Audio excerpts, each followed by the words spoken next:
அல்லாஹ் தஆலா ஒன்றுமே இல்லை என்று சொல்றதுக்கு என்ன செய்வான்? நீ ஒன்றுமே இல்லை என்று சொல்கின்ற தருணங்களையும் சந்தர்ப்பங்களையும் சாதாரண குடும்ப பிரச்சனையில நின்று அல்லாஹ் உணர்த்துவான்.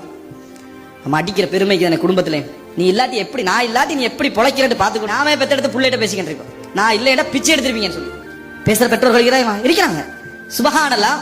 அல்லாஹ் அந்த மாதிரி சந்தர்ப்பங்கள் எல்லாம் நீங்க புரிந்து கொள்ள வேண்டிய நம்ம மோதிர யாரோட?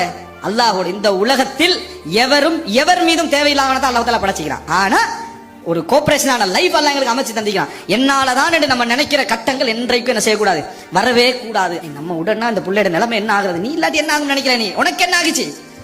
உன்னையோட வாப்பா நாடு ரோட்ல விட்டுட்டு போயிருப்பாரு, அவரால் முடிஞ்சது அவ்வளவுதான். நீ சம்பாதிக்கல, அந்த ரோட்ல சம்பாதிக்கலையா, தேடலையா? அல்லாஹ் தஆலா நான் இல்லாட்டி என்ன ஆகுறது எல்லா விஷயத்தையும் வரைஞ்சு கட்டி கொண்டிருக்கக்கூடிய நிலையில ரசூலுல்லாஹ்களும் இருக்கல. பலஸ்தீனை விடுதலை செய்யாம நான் மௌத்தாகிறேன்னு ரசூலுல்லாஹ் கவலைப்பட்டாங்களா? எனக்குரிய கடமையை நான் செஞ்சு முடிச்சிட்டேன்னு மக்கள்கிட்ட கேட்டாங்க. சஹாபாக்கள் அல்லாஹ்வை தூர எத்தி வைத்து விட்டீர்கள், செய்தி என்னது முடிஞ்சது, அடுத்தது நாங்க கண்டினியூ பண்றோம்.